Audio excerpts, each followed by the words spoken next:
So we must do two things, two great things together, to encompass that enormous new view that lies before us, but to encompass it within the framework of science, to see it within the whole categorical framework of science, and to see that these two are not separate, but that they are wedded.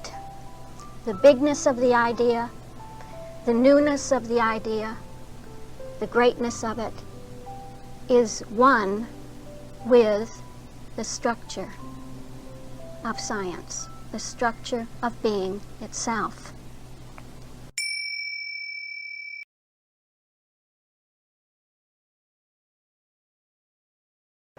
So we come to the first subject of mind in the first chapter, prayer. And in your epitome books, you see that the epitome for the whole tone of mind is that the prayer of true desire to know God as He is bringing us into unity with the intelligent, active, all mind. The text goes from page 1, line 10 to page 3, 11. So looking at that epitome again, we see that the prayer of true desire is the desire to know the divine cybernetic principle, to know the divine self-organizing principle in its full and complete nature and operation. This is to know the principle as it is, and that knowing is dynamic. It brings us into unity with the intelligence and action of the all-mind. I feel that according to my present understanding, that what we are looking at cybernetically in the first subject is the divine principle love, the self-organizing principle, as the information principle. That information principle is patterning us as itself, is giving us the pattern of itself, the first indication of what the information principle is, and is telling us, this is your pattern. Nested in the text is the pattern of us, according to the nature of the divine. So we see the forming of the divine cybernetic attitude within us, the divine cybernetic constituency, at the point of mind. And in mind, we are presented with the one great fluctuation that is influxing the whole of human consciousness, namely the nature of God. That information principle begins to define to us from the standpoint of mind what God is, what being is. And this is fluctuating the whole of human consciousness. Can you feel that? We have to go back and see our chapter in its context, in its place value within the two nested matrices, and then we see that it is really a point of intersection of the flow of the whole system, the whole model of being from a certain accentuation. And at that point of intersection, we see that the main theme, the main subject, is the feeding in of the revelation of God, the revelation of the nature of God, and the accepting within us of that proposition. So that in the first main subject, it's as though the text, as though Mrs. Eddy presents us with the whole nature of God. With the whole nature of God. It's only on page 465 of the textbook in recapitulation that she actually gives us the definition of God in its deep structure as capitalized terms. When she asks the question, what is God? As though you could go back and recapitulate from the first question, looking at prayer, recapitulate prayer and lift it into capitalized terms, at least in part of its meaning, in a very great sense of its meaning, we would be presented with that nature. Actually, every time we have the word order, we are presented with that nature. That there's something fundamental here, something basic, and the very first introduction, how the information principle of mind, a self-organizing principle as the information principle, is informing us of what God is. In that subject, we have the divine picture contrasted with the human picture. The divine picture is a picture of the divine cybernetic principle, love, and that is a picture of infinitude, of allness, and of unchangeability. So she says in that text, or the tone, and very oftentimes she will actually say, God is infinite and all, that God is. You see a very high sense. God is, the isness of God.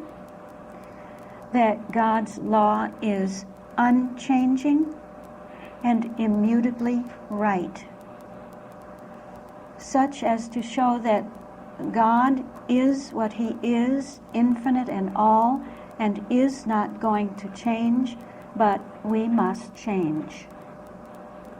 If there's any change going on, it will be we who are changing. And this is all set against then the equilibrium factors to be resolved, and those are the issues of space and time and probability.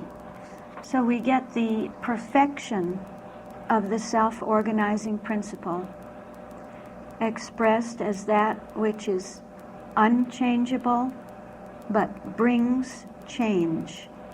How does she express that unchangeability? She says, unchanging wisdom, unchanging love, capital L. The science of being cannot be changed. But she says, it changes everything to accord with its harmony, with its sense of stasis, of homeostasis. It brings the change, but it itself is love and cannot be more than it is, cannot do more than love has already done, that perfection is incapable of changing, that God is the same yesterday and today and forever, is immutably right, does right, that the solution is already given, and that the work is done, such that we need to do more for ourselves, she says. How can we do more for ourselves? And that is answered in the text. The subtones show us what God is and what our approach should be. It's a beautiful coincidence of showing the nature of God and showing at the same time how to approach God, namely through that very same nature.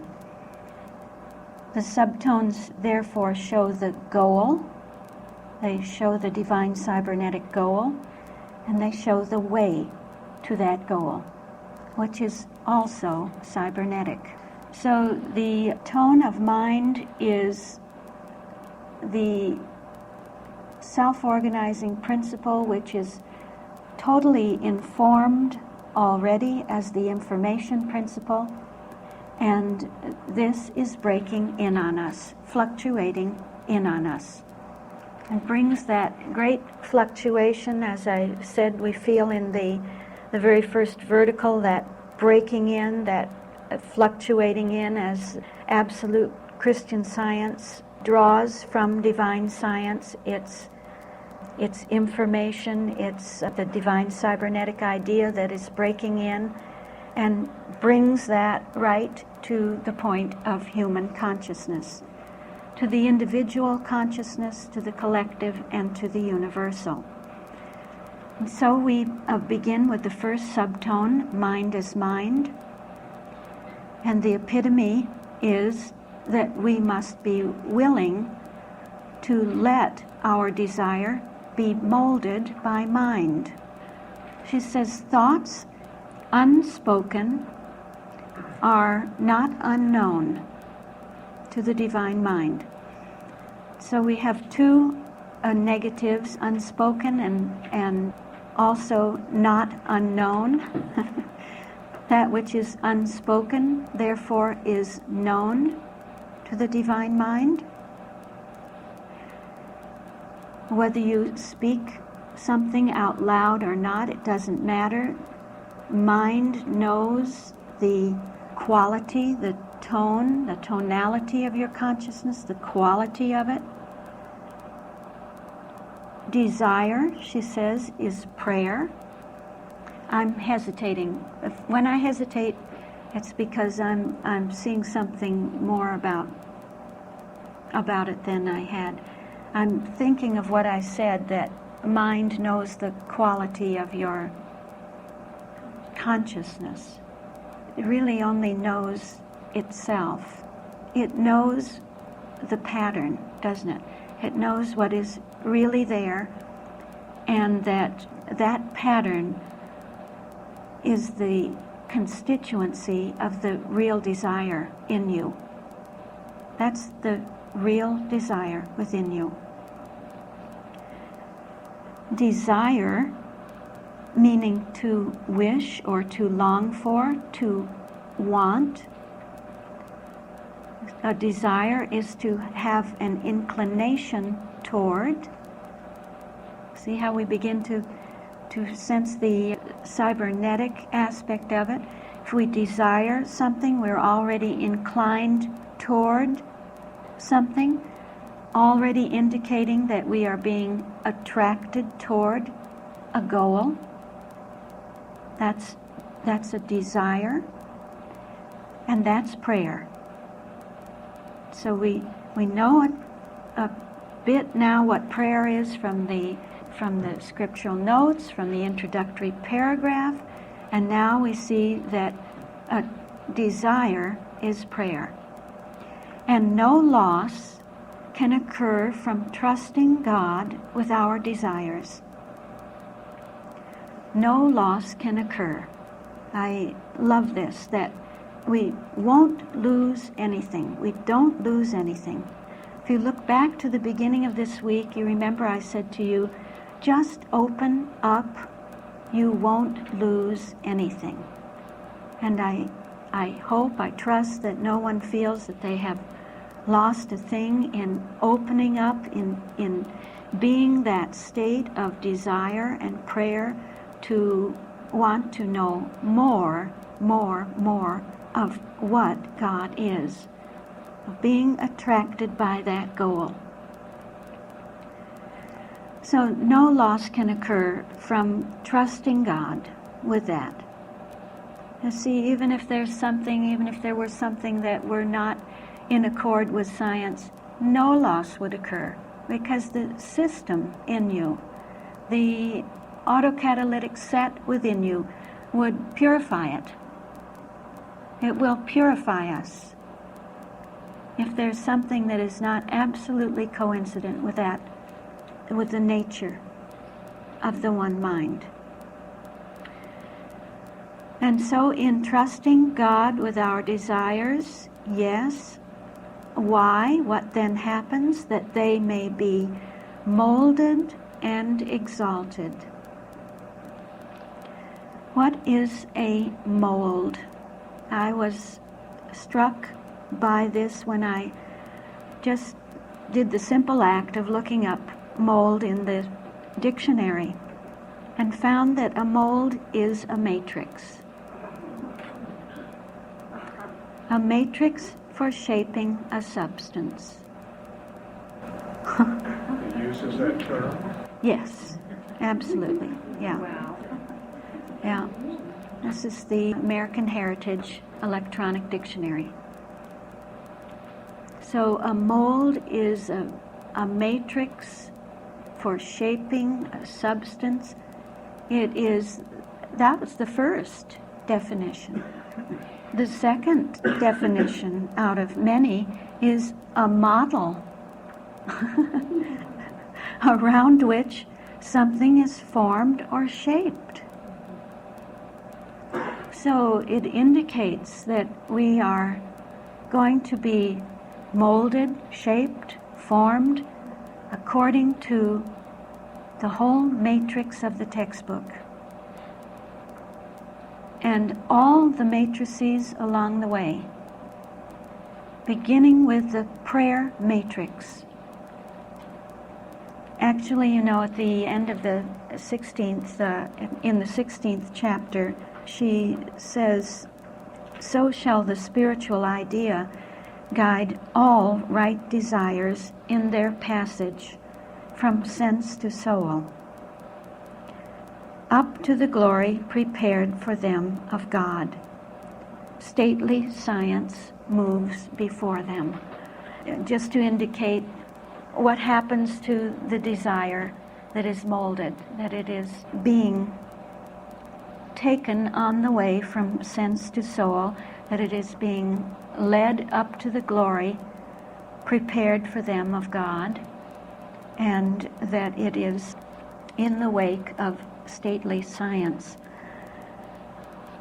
Isn't that a beautiful thing, though, going back to the really the deep scientific sense of what is going on, that we are, from the very first touch, the very first page of the textbook, told that we are being molded by a matrix, by the matrix of the textbook, the matrix of the prayer chapter, and every matrix form, every love form. It's the self-organizing principle organizing us into a self-organized idea.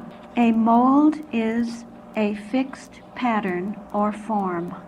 And so we are to be molded and exalted. To be exalted is to be elevated, to be raised, and it is to be in a state of glorification. Glorification, praise, and honor. Actually, this is what we will find in the 7th subject of prayer, that we have been molded and exalted into a dynamic state of glorifying God.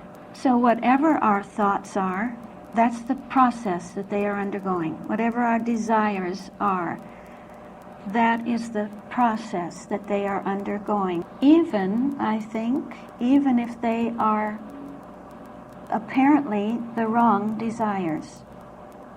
Because the forming and the molding of them and the exalting of them indicates that they are being transformed into the right desires before they take form in words and in deeds.